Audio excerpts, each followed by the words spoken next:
जय माता दी दोस्तों, स्वागत है आपका द कल्ट ऑफ रेसलिंग में।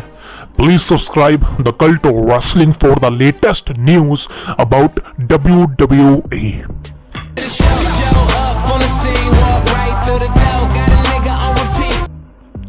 सो दोस्तों, वीडियो शुरू करूं बिकॉज आज की वीडियो में बहुत कमाल की अपडेट्स है, लेकिन उससे पहले एक छोटी सी चीज़ आपके साथ शेयर करना चाहता हूं। और ये आउट ऑफ द टॉपिक है बिकॉज हमारे चैनल का मेन टॉपिक WWE कंपनी यानी कि प्रोफेशनल रेसलिंग इंडस्ट्री रहता है, लेकिन एक आउट ऑफ द टॉपिक की बात करना चाहूँगा। सिर्फ 2 मिनट लूँगा आपके, और ये 2 मिनट आई थिंक आप में से बहुत लोगों का पैसा बचा सकते हैं। बिकॉज रिसेंटली हमारे कुछ दोस्त हैं, उनके साथ ऐसा हुआ है, तो मैं आपके साथ शेयर करता हूँ। दोस्तों, रिसेंटली आपने देखा होगा कि इंडिया में IPL चल रहे हैं, और आपको पता है IPL का मतलब क्या है। पूरी तरह से सट्टा होता है, ये समझ लो। एक तरह से आपके पैसे आपसे लिए जाते हैं, और उनको किस तरह से आपके साथ फ्रॉड, स्कैम, धोखाधड़ी ये सब करा जाता है। अब देखिए, ये चीज़ें आमतौर पर हर साल होती है, हर दिन होती है। आमतौर पर बहुत से स्कैम कॉल्स आते हैं, स्कैम की चीज़ें आती हैं, लिंक आते हैं, आपका ये बन गया, आपको 5 लाख मिल गए, आपको लोन देंगे, ये देंगे, वो देंगे। तो भाई साहब, वो आप सबको पता है ऑलरेडी स्कैम होते हैं। लेकिन कई लोग हैं जिनको नॉलेज नहीं होती, कई लोग इतने पढ़े लिखे नहीं होते, जो बेचारे इस स्कैम्स में फंस जाते हैं। रिसेंटली हमारे कुछ दोस्त, उनके साथ भी ऐसे ही हुआ है, ज़्यादा पढ़े लिखे नहीं है। लेकिन सबसे बड़ा मेन अट्रैक्शन इस बात का है कि भाई साहब, जो IPL चल रहा है इस समय, लोग उस पर सट्टा लगाते हैं। अपनी अलग अलग एप्लीकेशंस होती हैं, आपको पता है मैं किन की बात कर रहा हूँ, नाम नहीं लूँगा उनके, लेकिन आप जानते हैं वो सारी एप्लीकेशंस किस तरह से काम करती हैं, किस तरह से पूरे सट्टे को कंट्रोल करती हैं, और एंड ऑफ द डे आप सबका मेहनत के पैसे को किस तरह से फ्रॉड करके आपसे छीन लिया जाता है। और सबसे बड़ी बात बताऊं दोस्तों, ये सारी एप्लीकेशन को आजकल वो सुपरस्टार क्या कहूँगा यार, हमारी नज़रों में तो इनकी हरामियों की कोई औकात नहीं है। ये साले जितने भी बड़े बड़े सुपरस्टार हैं, छोटे हैं, जो मर्जी है, इनके पास काम धाम कुछ नहीं है। इनकी फिल्में फ्लॉप हो रही हैं, इनके पास एक भी इज्जत का काम नहीं है। तो सोचा इन्होंने लोगों के साथ फ्रॉड करने का काम शुरू करे। अब भले ही इसमें बड़े बड़े सुपरस्टार है, बड़े बड़े क्रिकेटर्स शामिल हैं, लेकिन मैं आपको बता दूं दोस्तों, ये सब जिनको आप समझते हो कि देश के लिए काम करते हैं, देश के लिए देश का नाम ऊंचा करते हैं, देश के क्रिकेटर्स हैं, भाई ये कुछ नहीं है। ये कुछ नहीं है भाई, ये सिर्फ एक पैसा छापने की मशीन है, एक इमेज है जो कि अपनी शक्ल दिखाकर, एडवर्टाइजमेंट कर कर एप्लीकेशंस को प्रमोट करते हैं, और आप सबकी मेहनत का पैसा छीन लेते हैं। और आप सब भी, मेरे को समझ नहीं आता भाई, आप सब कैसे इनके उसमें वश में आ जाते हो भाई, कि अपना पैसा धड़ाधड़ से इनके ऊपर डेडिकेट कर देते हो कि लो पकड़ो, हमें खेलना है। IPL चल रहा है, हर सेकंड, हर एडवर्टाइजमेंट में इनकी ऐड आती है, अब प्लेयर बनाओ, ये बनाओ, वो बनाओ। भाई क्यों बनाओ भाई, ये सब फ्रॉड है भाई। समझ लो आप, आजकल का समय एंड हो चुका है, आपका पैसा बचा लो भाई। देखिए, मेरे को कोई फर्क नहीं पड़ता आप अपना पैसा कहाँ लगाओ, लेकिन भाई मुझे एक चीज का फर्क पड़ता है कि आपका पैसा इन हरामियों के पास नहीं जाना चाहिए। ये साले क्रिकेटर जो भी है ना, ये इनकी शक्लें आप देख लो, इनमें से एक भी क्रिकेटर टैलेंट नहीं है, एक भी ऐसा क्रिकेटर नहीं है जो देश को वर्ल्ड कप जिता दे। ना पहले जिता पाया है, ना कल जिता पाएगा। समझ लो आप, एक तरह से जो क्रिकेटर थे पहले थे, अब कोई भी नहीं है भाई। ये सारे सब के सब एडवर्टाइजमेंट करके आप सबका पैसा हड़पते हैं, नोट छापने की मशीन है, और कुछ नहीं है भाई। इसलिए आउट ऑफ द टॉपिक मेरे को जाना पड़ा, बिकॉज ये न्यूज़ आपके साथ शेयर करनी ज़रूरी थी। रिसेंटली हमारे कुछ दोस्तों के साथ ऐसा हुआ है, और आप समझ सकते हैं कि जब किसी का ऐसा होता है तो भाई कितना बुरा लगता है। एक मेहनत का पैसा होता है, और जो सोचा मैंने आप सबको बता दूं अपनी वीडियो के माध्यम से, अपने चैनल के माध्यम से। और जो लोग हमें सब्सक्राइब करके बैठे हैं भाई बच जाओ यार, अपना पैसा बचा लो भाई। आप खा लो यार, अपने शरीर पे लगा लो भाई, वो अच्छा रहेगा। अपने परिवार पे लगा दो, वो अच्छा रहेगा। लेकिन यार ऐसे लोगों पे, ऐसे क्रिकेटर्स को देख के अपना पैसा ना लगाओ भाई। इनका यही काम है आप सबका पैसा ठगना। अपना पैसा बचा लो भाई। ये IPL सब सट्टा है भाई साहब, सब फेक है, सब फिक्स होता है भाई। इनका काम सिर्फ पैसा कमाना है भाई, और कुछ नहीं है। सब फेक है भाई, दुनिया में सब फेक है, सब फ्रॉड है, सब स्कैम्स है, और सबसे बड़े स्कैम्स है ये हरामी। ये देख लो इनकी शक्लें। मैं अभी भी कह रहा हूँ भाई, बच जाओ, अपना पैसा बचा लो यार। बात को समझो भाई, बात को समझो। मैं आपके भले की बात कर रहा हूँ। चलो यहीं तक करते हैं। तो दोस्तों स्वागत है आपका द कल्ट ऑफ रेसलिंग में। प्लीज सब्सक्राइब कर लीजिए यार भाई, सब्सक्राइब मार दो यार, बिकॉज बहुत कमाल का अपडेट लेके आया हूँ आपके लिए। एंड शुरू करता हूँ, लेकिन सबसे पहले भाई वीडियो को पूरा देखना, वीडियो को छोड़ना मत यार। रेसलमेनिया एक वो स्टेज होती है जहां पर हर बड़ा सुपरस्टार, हर छोटा सुपरस्टार, नया सुपरस्टार काम करना चाहता है। हर इवेंट में एक बड़ा इवेंट होता है जिसको हम ग्रैंडेस्ट स्टेज डेमोफोल कहते हैं, जो रेसलमेनिया के नाम से मशहूर है। और रेसलमेनिया 40 इस बार 40 साल हो चुके हैं, बहुत बड़ा इवेंट है। और इस बार की WrestleMania is one of the greatest WrestleMania full time होने वाली है, because it's matches, it's superstar level, it's hype. लेकिन रिसेंटली दोस्तों रेसलमेनिया के जितने भी स्टेजेस निकल के सामने आए हैं वो सारे के सारे डिसअपॉइंटेड हैं, डिसअपॉइंटमेंट है, निराशाजनक है। बिकॉज ये आप सारे स्टेजेस देख सकते हो, ये वर्स्ट है भाई। ये सारी फुटेजेस, अब मैं हर रोज ना बहुत सी फुटेजेस निकल के आती है, लेकिन एंड ऑफ द डे मैं इस नतीजे पर पहुंचा हूं कि आपको मैं एक फुटेज दिखाऊं। अब देखिए इसके जो वर्ड्स आप देख सकते हैं, रेसलमेनिया, ये सारे वर्ड इनके पुछले हैं, यानी कि इनके पास थे। रेसलमेनिया 31 आपको याद होगी, जो कि लीवाइस स्टेडियम से हुई थी, सैन फ्रांसिस्को कैलिफोर्निया से हुई थी। रेसलमेनिया 31 29 मार्च 2015 को हुई थी। अच्छी रेसलमेनिया थी, one of the biggest WrestleMania थी। लेकिन भाई साहब यही सेम स्टेज डब्ल्यूडब्ल्यूई कंपनी इस्तेमाल करने वाली है इस साल रेसलमेनिया 14 फिलाडेल्फिया के अंदर। अब देखिए बहुत से लोग मुझसे पूछ रहे थे कि भाई साहब स्टेज आपको कैसा लगा। यार ये one of the worst stage है। जी हाँ बिल्कुल, आप कहीं भी वीडियो देख लीजिए किसी की, यही कहेगा भाई साहब ये रेसलमेनिया का one of the worst stage है, बिल्कुल घटिया स्टेज है। और अभी लोग कहेंगे भाई साहब अभी रेसलमेनिया को टाइम है। दोस्तों देखिए मैं भी वही कह रहा हूँ भाई, अभी रेसलमेनिया को 7-8 दिन पड़े हैं।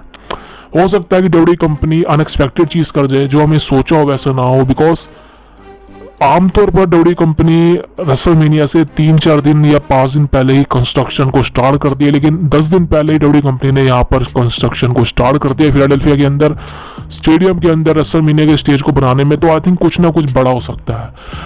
और मैं सिर्फ ये कहना चाहता हूँ यार, आप अनएक्सपेक्टेड चीज़ों को एक्सपेक्ट मत कीजिए। अगर आपकी हाइप काफ़ी ज़्यादा है, हाइप बनाइए, बिकॉज हमें मैचेस से मतलब है, स्टेज से नहीं। लेकिन स्टेज से मतलब का मतलब है कि यार एक ग्रैंडेस्ट मार्वलस लगती है स्टेज, एक बिगेस्ट इवेंट लगता है। रेसलमेनिया 33 का स्टेज सही कहूँ तो भाई साहब कोई नहीं भूल सकता। वो स्टेज यार I think one of the biggest WrestleMania का स्टेज था, ऑरलैंडो फ्लोरिडा के अंदर, और उसको कोई बीट नहीं कर सकता। आई थिंक वो एक लौता रेसलमेनिया का स्टेज था जिसको कोई बीट नहीं कर सकता। तो वैसा तो एक्सपेक्ट हम नहीं करेंगे, बिकॉज वो एक बहुत बड़ा स्टेडियम था। जी हाँ सही सुना, Lincoln financial field in Philadelphia आमतौर पर 65-70 हज़ार की कैपेसिटी वाला स्टेडियम है, और बहुत बड़ा स्टेडियम नहीं है ये। और मैं सिर्फ ये कहना चाहता हूँ यार, सबसे बड़ा स्टेडियम आपको बुक करना चाहिए था, लेकिन ये स्टेडियम उतना बड़ा नहीं है। और आई थिंक रेसलमेनिया की कैपेसिटी देखकर मैं और ज़्यादा शौक हूँ इस बार, बिकॉज रेसलमेनिया की कैपेसिटी इस बार करीबन 60,000 बताई जा रही है। भाई साहब 60,000 कैपेसिटी यार ये बहुत कम है भाई, बहुत कम है। और आप 60,000 की कैपेसिटी से हमें कोई फ़र्क नहीं पड़ेगा, बिकॉज हमें पूरी तरह से वो कैमरे एंगल्स दिखाए जाएंगे जहां पर लोग बैठे हैं। लेकिन कुछ सीट्स जो कि एम्प्टी होती हैं वहां पर हम कैमरा घूमता ही नहीं है। समझ रहे हो मैं किसकी बात कर रहा हूँ। लेकिन and of the day WrestleMania sold out हो गई है, और रेसलमेनिया की नाइट 1 नाइट 2 की कैपेसिटी कुछ 500,000 टिकटें बची हुई हैं जो आई थिंक बिक जाएंगी। लेकिन देखा जाए तो भाई साहब ये बिगेस्ट रेसलमेनिया है। स्टेज पर आपको बहुत काम करना चाहिए था, अच्छा स्टेज बनाना चाहिए था। आपके पास बड़े बड़े मैचेस हैं, नाइट 1 नाइट 2 बड़े इवेंट है, लेकिन भाई साहब स्टेज में यार डब्ल्यूडब्ल्यूई कंपनी ने इस बार कंजूसी कर दी भाई। लेकिन इसका मतलब ये नहीं कि अगर डब्ल्यूडब्ल्यूई कंपनी ने स्टेज में कंजूसी कर ली है तो वो कहीं और कंजूसी करेगी, बिकॉज आई थिंक कहीं ना कहीं इस बार शायद पायरोस ज़्यादा होंगे, जिस वजह से डब्ल्यूडब्ल्यूई कंपनी ने कॉस्ट कटिंग करी है स्टेज पर। कि रेसलमेनिया की स्टेज पर आप जस्ट समझ सकते हैं कि भाई साहब कितनी ज़्यादा कंस्ट्रक्शन होती है, प्रोडक्शन बैठती है और लाइटिंग होती है। So I think this is why कि डब्ल्यूडब्ल्यूई कंपनी ने इस बार रेसलमेनिया की स्टेज पर ज़्यादा ध्यान नहीं दिया है। लेकिन इस बार आई थिंक पायरोस पर या मैचेस की क्वालिटी पर, बिकॉज इस बार 6-7 मैचेस होने वाले हैं रेसलमेनिया के नाइट 1 पर, नाइट 2 पर भी इतने ही होंगे, 12-13 मैचेस होंगे। और नाइट 1 6 घंटे की होगी, नाइट 2 भी 6 घंटे, यानी कि 12 घंटे का आपको स्पेक्ट्रम देखने को मिलने वाला है। स्पेक्टेकुलर इवेंट है भाई, बहुत मजा आने वाला है। लेकिन एंड ऑफ द डे मैं सिर्फ ये कहना चाहता हूँ यार, आपको स्टेज से क्या लेना देना भाई, छोड़ो यार, हटाओ। हमें मैचेस देखने हैं भाई, हमें मैचेस दिखा दो बढ़िया से, बिकॉज एक्सपेक्ट कुछ मत करना। अगर आपकी हाइप स्टेज को लेके बहुत अच्छी है भाई, कोई हाइप ना रखना, बिकॉज बताया जा रहा है कि रेसलमेनिया की स्टेज इस बार अच्छी नहीं होने वाली। कोई मतलब की नहीं होने वाली, बिकॉज इस बार ये स्टेडियम एक आउटडोर स्टेडियम है और आप समझ सकते हैं कि दिन में स्टार्ट होगी रेसलमेनिया। शुरू में आपको पूरा आसमान दिखेगा, रोशनी में स्टार्ट होगी, उसके बाद धीरे धीरे धीरे धीरे करके टाइम बीतेगा, फिर रात होनी शुरू होगी, फिर बाइरोस ज़्यादा अच्छे दिखेंगे। तो समझ सकते हो भाई साहब आउटडोर में यही दिक्कत है। एंड कोई दिक्कत नहीं यार, हमें तो मैचेस की क्वालिटी चाहिए। और हाँ, सबसे इंपॉर्टेंट अपडेट तो भाई यहाँ था कि रेसलमेनिया के नाइट 1 में जो मैच होने वाला है, जिसको रेसलमेनिया नाइट 1 स्टार्ट करेगी, मतलब जो किक ऑफ होगा, वो होने वाला है Jimmy Uso versus Jey Uso single match. अब देखिए ये मैच को सिंगल तो अच्छा, लेकिन इस मैच को शुरू में नहीं करवाना चाहिए यार, बिकॉज आपको शुरू में वो मैचेस करवाने चाहिए जिसकी हाइप नहीं है। समझ सकते हो, जैसे वुमेन्स का मैच करा दो, बेली वर्सेस योस्का ही करा दो, वो भी अच्छा है। लेकिन जे वर्सेस जिमी ऊसो बहुत बड़ा मैच है, मतलब यार देखा जाए तो हाइप तो नहीं है लेकिन बड़ा मैच है भाई, बिकॉज दोनों भाई एक साथ लड़ रहे हैं तो बहुत बड़ी बात है। और दोनों की सेम मूव्स हैं, सेम चीज़ है। ये सही कहो भाई साहब, मुझे कहीं ना कहीं ऐसा लग रहा है कि रेसलमेनिया का सबसे one of the best match साबित हो सकता है जे वर्सेस जिमी। बिल्कुल भाई, दोनों प्लेयर हाई फ्लाई मूव करते हैं, समझ सकते हो, किक पे किक मारते हैं। तो I think one of the best match हो सकता है ये। और किक ऑफ में मैच होने वाला है, आप बताइए आपको ऐसा लगा। लेकिन हाँ, रेसलमेनिया नाइट 1 में किक ऑफ जिमी वर्सेस जे से शुरू होगा और मेन इवेंट तो पता ही है आपको भाई। लेकिन बात करें रेसलमेनिया की कंस्ट्रक्शन स्टेज का, तो हाँ यार थोड़ी बहुत डिसअपॉइंटमेंट है। लेकिन अभी आप वेट कीजिए, बिकॉज अभी करीबन 7-8 दिन पड़े हैं, शायद कुछ बड़ा हो जाए। बिकॉज मैं हमेशा कहता हूँ कि बुक को उसके कवर से जज मत करना, बिकॉज बहुत बड़ा हो सकता है। तो दोस्तों अब बात करते हैं वैसा हमारी मेन हेडलाइन की, बिकॉज ये है the beast incarnate Brock Lesnar. जी हाँ, the beast incarnate Brock Lesnar thumbnail में हमने लगा रखे हैं और फाइनली ब्रेकिंग न्यूज़ सामने निकल के आई है। और अब देखिए, मैं क्लियर कट बोल दूं, ये चीज़ हो सकती है। जी हाँ, बिल्कुल ये चीज़ हो सकती है, बिकॉज अगर ज़्यादा लेट किया जाए तो शायद ये चीज़ हो जाए। चीज़ क्या है? चीज़ है कि ब्रॉक लेसनर AEW यानी कि ऑल एलिट रेसलिंग में जा सकते हैं। अब देखिए इसके पीछे सबसे बड़ा रीज़न पता क्या है? सबसे बड़ा रीज़न है भाई, आज के डेट में AEW कंपनी सुपरस्टार्स को बहुत ज़्यादा बजट में साइन कर रही है। यानी कि आप देख सकते हैं कि WWE कंपनी में जितने सुपरस्टार हैं, जितने बड़े सुपरस्टार की बात नहीं करूँगा, छोटे सुपरस्टार की बात, मिडिल सुपरस्टार, वो जितने सुपरस्टार पहले थे कंपनी में, वो जब भी AEW कंपनी में गए हैं तो उनको डबल सैलरी दी गई है टोनी खान की तरफ से। और रिसेंटली अगर मैं एडम कोपलैंड की बात करूँ, रेटेड आर सुपरस्टार एज, जो कि WWE कंपनी में थे, फिर वो AEW कंपनी में चले गए और AEW कंपनी में एडम कोपलैंड बाकी में बहुत अच्छा काम कर रहे हैं। रिसेंटली एडम कोपलैंड ने TNT चैंपियन बन गए हैं और आज कोलिजन के शो पर एडम कोपलैंड ने भाई साहब सक्सेसफुली, जी हाँ, सक्सेसफुली अपने टाइटल को डिफेंड किया। Is one of the biggest thing. इसके बारे में वीडियो लेके आऊंगा। लेकिन एंड ऑफ द डे भाई साहब, आज AEW कंपनी बहुत अच्छा कर रही है और AEW कंपनी के पास भले स्टार पावर मतलब उतनी नहीं है जितनी WWE कंपनी के पास है। भले AEW कंपनी के पास क्राउड अरीना में उतना नहीं है जितना WWE कंपनी के पास है, लेकिन AEW कंपनी फिर भी भाई साहब सुपरस्टार्स को बहुत ज़्यादा पैसे में साइन करती है, बहुत ज़्यादा बजट में साइन करती है। इसके पीछे रीज़न क्या है कि टोनी खान भाई साहब दिखाना चाहता है कि हमारी company as a private sector है, WWE कंपनी की तरह पब्लिक नहीं है, फिर भी हम एज ए प्राइवेट सेक्टर होने के बाद भी हम सुपरस्टार्स को ज़्यादा पैसे देते हैं, उनकी इज्जत करते हैं। सो बहुत अच्छा पॉइंट है भाई साहब जो कि AEW कंपनी करती है। रिसेंटली ब्रॉक लेसनर के साथ जितनी भी कॉन्ट्रोवर्सी हो रही है, ब्रॉक लेसनर को WWE कंपनी से पूरी तरह सेंसर किया जा रहा है और मैं ये गुस्सा जता चुका हूं अपना भाई साहब ब्रॉक लेसनर के लिए WWE कंपनी की तरफ से। भाई साहब जिस तरह से WWE कंपनी ब्रॉक के साथ कर रही है वो बहुत गलत कर रही है, अनएक्सपेक्टेड कर रही है, बिकॉज कोई भी सुपरस्टार ब्रॉक के साथ ऐसा नहीं कर सकता। बिकॉज अगर ब्रॉक लेसनर की कॉन्ट्रोवर्सी है, उसके ऊपर एलिगेशन है तो वो है, लेकिन वो जब तक प्रूव नहीं होते आप उसको एलिगेटर नहीं मान सकते, आप उसको एक पूरी तरह से कॉन्ट्रोवर्शियल मैन नहीं मान सकते कि हाँ ये इस तरह का सुपरस्टार है। बिकॉज ब्रॉक लेसनर के ऊपर आज तक इतना बड़ा गंभीर आरोप नहीं लगा है जो अभी लगे हैं भाई साहब। At the end of the day Brock Lesnar allegation है तो भाई साहब प्रूव इट, लेकिन अभी तक कुछ प्रूव नहीं हुआ है। ब्रॉक लेसनर का नाम सामने नहीं आया, ब्रॉक लेसनर के ऊपर जितने भी आरोप है वो प्रूव नहीं हुए हैं और ब्रॉक लेसनर के बारे में latest update with his case ऐसी कोई रिपोर्ट सामने नहीं आई है। लेकिन भाई साहब WWE कंपनी क्या कर रही है, हर जगह से सेंसर मार दिया ब्रॉक लेसनर को, हर जगह से हटा दिया, हर जगह हर सुपरस्टार। याद है कि पॉल हेमन जिसने ब्रॉक लेसनर के साथ इतना काम किया, जो कि ब्रॉक लेसनर का भाई साहब एक पार्ट है। उस बंदे ने भी ब्रॉक लेसनर को भाई साहब बेस्ट रेसलमेनिया मेन इवेंटर की लिस्ट में चुना ही नहीं। सोचो उसके मुंह से, इस फैटी बंदे के मुंह से एक आवाज नहीं निकली कि वाकई में Brock Lesnar is the main Evander. सोचो आप कितना बड़ा बवाल कर रही है डब्ल्यू कंपनी इस वक्त the beast incarnate Brock Lesnar के साथ। Eight the end of the day this is why मैं कह रहा हूँ कि भाई साहब ब्रॉक लेसनर के साथ जाती कर रही है डब्ल्यू कंपनी, और हम सब ब्रॉक के फैन हैं, हम सब ब्रॉक को देखना चाहते हैं। लेकिन भाई साहब जिस तरह से कंपनी कर रही है, इंट्रो से हटाना, 2K24 से हटाना, हर जगह से गिरेज करना is one of the biggest thing कि डब्ल्यू कंपनी मान चुकी है कि ब्रॉक लेसनर ने जो किया है वो सच है। भले ही सच है लेकिन भाई साहब प्रूफ तो करो, प्रूफ तो करो। मैंने कहा ना भाई साहब, कोई दूध का दूल्हा नहीं है। ना स्टेफनी मैकमैन दूध की दूल्ही है, ना ट्रिपल एच दूध का दूल्हा है, ना शेन मैकमैन दूध का दूल्हा है, ना ब्रूस पिचर्ड, ना केविन पैट्रिक, ना निक खान, ना विंस मैकमैन। भाई साहब ये सबके सब हरामी है भाई, सबके सब हरामी है, हरामी है, हरामी है, लाख बार बोलूंगा। फिर भी इन्होंने क्या किया, ब्रॉक लेसनर को जिसके ऊपर अभी कुछ एलिगेशन लगे हैं उसको कंपनी से निकाल दिया गया। मैं यहाँ पर ब्रॉक का समर्थन नहीं कर रहा हूँ, लेकिन भाई साहब जो चीज़ सच है वो सच बोलूंगा, जो चीज़ गलत है वो गलत बोलूंगा, जो चीज़ सही है सही बोलूंगा। आप खुद दिमाग लगाए कि ब्रॉक लेसनर को रिमूव कर रखा है without any doubt, without any prove it. And right now वो सिचुएशन हो चुकी है कि ब्रॉक लेसनर के ऊपर जितनी अपडेट्स आ रही है वो सिर्फ यही दावा करते हैं कि ब्रॉक लेसनर को प्रोडक्शन ट्रक पे रेस कर दिया, वहां उसका गिमिक दिखाया गया, ब्रॉक लेसनर के प्रोडक्शन ट्रक घूम रहे हैं, आप देख सकते हैं।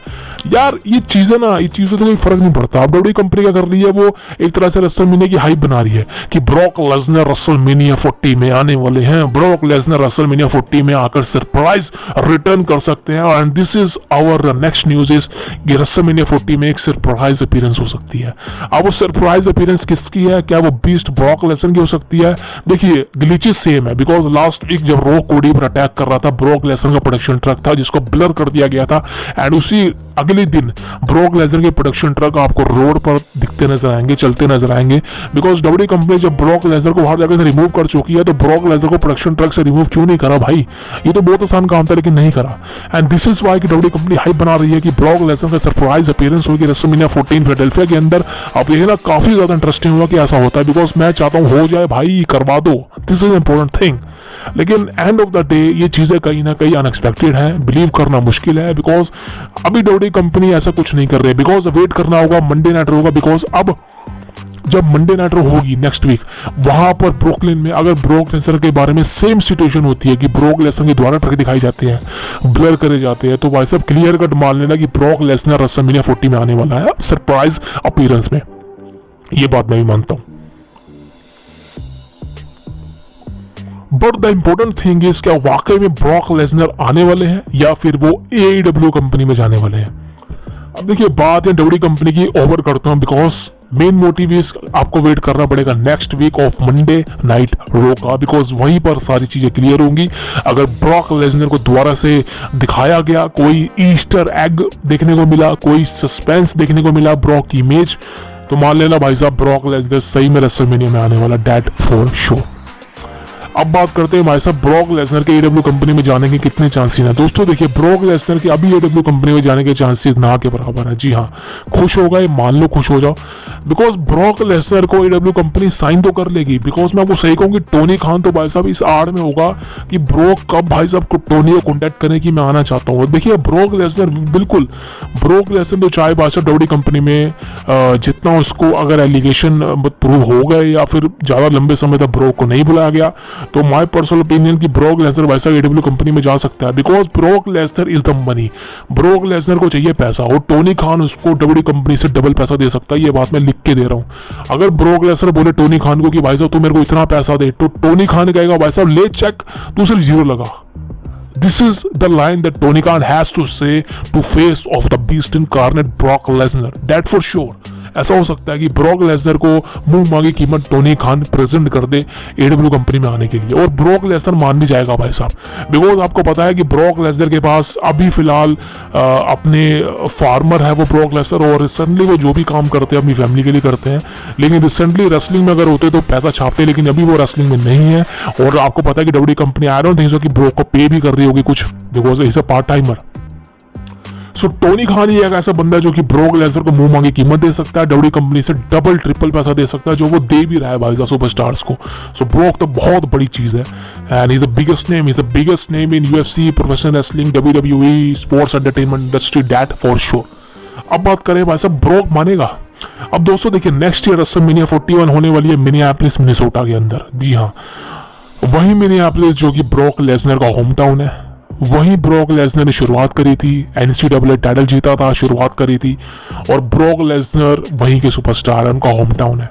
अगर ब्रॉक लेसनर रेसलमेनिया 41 से पहले नहीं अपीयर होते, डब्ल्यू कंपनी में नहीं आते, तो भाई साहब क्लियर कट मान लेना कि ब्रॉक लेसनर का डब्ल्यू कंपनी से पत्ता कट चुका है। ब्रॉक लेसनर का डब्ल्यू कंपनी में दोबारा नाम सुनने को नहीं मिलेगा। जिस तरह से ब्रॉक लेसनर को डब्ल्यू कंपनी ट्रीट कर रही है, जिस तरह से डब्ल्यू कंपनी ने क्रिस बेनुआ को इरेज कर दिया है अपनी कंपनी से, उसका नाम नहीं लिया जाता, उसी तरह से next in line the beast incarnate Brock Lesnar को भी डब्ल्यू कंपनी पूरी तरह से रिमूव कर देगी।